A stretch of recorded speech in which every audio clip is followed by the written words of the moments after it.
नमस्कार, मी निळकंठ सोनार. Tarun Bharat news bulletin मध्ये आपल्या सर्वांचं स्वागत. आता पाहूया ठळक घडामोडी. जाधवनगर परिसरात बिबट्याच्या पावलाचे ठसे दिसल्याने तसेच तेथील काही लोकांना बिबट्या दिसल्यामुळे परिसरात भीती निर्माण झाली आहे. बिबट्याने एका गवंड्यावर हल्ला केला असून बिबट्याचा शोध घेण्यासाठी पोलीस आणि वन खात्याचे अधिकारी घटनास्थळी दाखल झाले होते. जाधवनगर परिसरात गर्द झाडे असून गटारी रुंद आहेत, त्यामुळे बिबट्याला शोधण्याचे मोठे आवाहन पोलीस व वन खात्यासमोर आहे. बेळगावच्या जाधवनगर येथे शुक्रवारी दुपारी एका बांधकाम मजुरावर बिबट्याने हल्ला केला होता. सुदैवाने तो सुरक्षित बचावला. मात्र हा आनंद फार काळ टिकला नाही, कारण बिबट्याने आपल्या मुलावर हल्ला केल्याची बातमी समजताच त्याच्या आईला हृदयविकाराच्या झटक्याने प्राण गमवावे लागले. 20 दिवस मेहनत करून एक रेसिंग कार बनवण्याचा प्रयत्न मेकॅनिकल विभागाच्या अंतिम वर्षाच्या विद्यार्थ्यांनी केला आहे. प्रवासी वाहतूक करणाऱ्या कारला गॅस गळतीमुळे आग लागल्याची घटना शुक्रवारी सकाळी 11च्या सुमारास घडली. या घटनेत सुदैवाने कोणतीही जीवितहानी झाली नाही, पण सुमारे 1 लाखाचे नुकसान झाले आहे. तांदळाची वाहतूक करणारा ट्रक गव्हाण फाट्यानजीक महामार्गावर ब्रेक निकामी झाल्याने पलटी झाल्याची घटना शुक्रवारी दुपारी घडली. या घटनेत सुमारे 5 लाखांचे नुकसान झाले असून 2 जण गंभीर जखमी झाले आहेत, तसेच एक दुचाकीस्वार जखमी झाला आहे. बेळगाव शहरातील जलवाहिनींच्या दुरुस्तीकडे L&T कंपनीचे दुर्लक्ष झाले आहे. महाद्वार रोड दुसरा क्रॉस येथे गेल्या 2 दिवसांपासून जलवाहिनीला गळती लागली असून पाणी वाया जात आहे.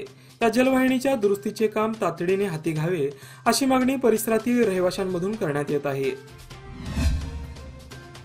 उद्योग खात्री योजनेमध्ये वर्षाला किमान 100 दिवस काम द्यावे. कामगार घेऊन येत असलेल्या साहित्याच्या भाड्यात वाढ करावी. वेतन वेळेत द्यावे. या मागणीसाठी दिल्ली येथे देशातील विविध संघटनांचे आंदोलन सुरू आहे. त्याला पाठिंबा म्हणून येथील मजदूर नवनिर्माण संघटनेच्या वतीने जिल्हा पंचायत समोर धरणे आंदोलन छेडून निवेदन देण्यात आले.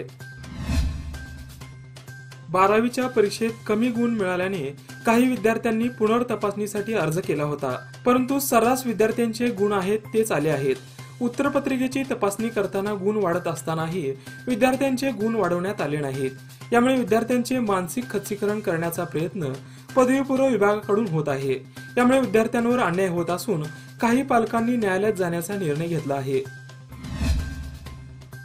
केंद्र सरकारतर्फे हर घर तिरंगा ही मोहीम राबवली जात असून त्यासाठी पोस्ट कार्यालयाकडून जागृती केली जात आहे. प्रत्येक पोस्ट कार्यालयामध्ये 15 ऑगस्ट पर्यंत तिरंगा ध्वज विक्रीसाठी ठेवण्यात आला आहे. तिरंगा खरेदी करण्यासाठी नागरिकांची गर्दी होत आहे. स्वातंत्र्याच्या अमृत महोत्सवी वर्षानिमित्त प्रत्येक घरावर तिरंगा फडकवला जाणार आहे. जीतो ladies Belgaum under Roshni and Swayam presents trade fair and exhibition come sale. Over 60+ exhibitors open for all on 6th and 7th August 22.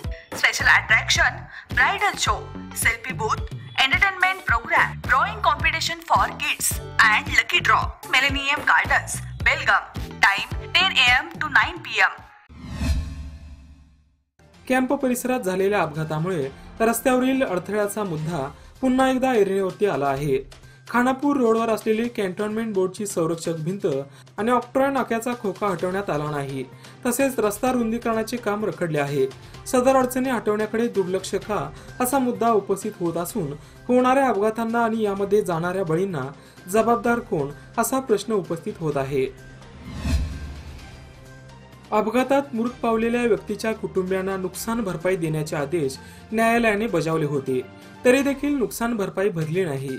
त्यामुळे पुन्हा न्यायालयात दाद मागितली असता युनायटेड इंडिया इन्शुरन्स कंपनीच्या कार्यालयातील साहित्य जप्त करण्याचे आदेश 11वे अतिरिक्त जिल्हा सत्र न्यायालयाने दिले. मात्र सोमवारी ही रक्कम भरली जाईल असे आश्वासन दिल्यामुळे ती जप्ती टळली आहे. खानापूर तालुक्यातील ग्रामीण भागात विनापरवाना मद्य विक्री करण्यात येत आहे. यामुळे ग्रामीण भागातील वातावरण बिघडत आहे. याबाबत अबकारी व पोलीस खाते जाणीवपूर्वक दुर्लक्ष करत आहेत. अशा होणाऱ्या मद्य विक्रीवर अबकारी व पोलीस खात्याकडे तक्रार दाखल करून देखील कारवाई करण्यात येत नसल्याने आश्चर्य व्यक्त होत आहे. तालुका महाराष्ट्र एकीकरण समितीच्या वतीने शासकीय कार्यालयावर मराठी फलक लावण्यात यावेत, यासाठी तालुका आरोग्य अधिकारी संजय नांद्रे तसेच तहसीलदार प्रवीण जैन यांना निवेदन देऊन मराठी फलक लावण्याची मागणी केली. यरनाळ तालुका निपाण येथील रामलिंग तलावात 4 जनावरांचा बुडून मृत्यू झाला आहे। त्यामुळे शेतकरी सदाशिव बाबर यांचे सुमारे 2.5 लाखांचे नुकसान झाले आहे। या मुक्या जनावरांचा बुडून मृत्यू झाल्याने गावासह परिसरात हळहळ व्यक्त होत आहे। गृहोद्योग देताना नियमित रोजगार मिळणार अशा भूलथापा लावत निपाणी शहर, ग्रामीण भाग व महाराष्ट्र सीमा भागात कोट्यावधींची फसवणूक करण्यात आली। या प्रकरणी गुन्हा दाखल झाला असला तरी पोलिसांकडून तपासाला गती मिळाली नाही।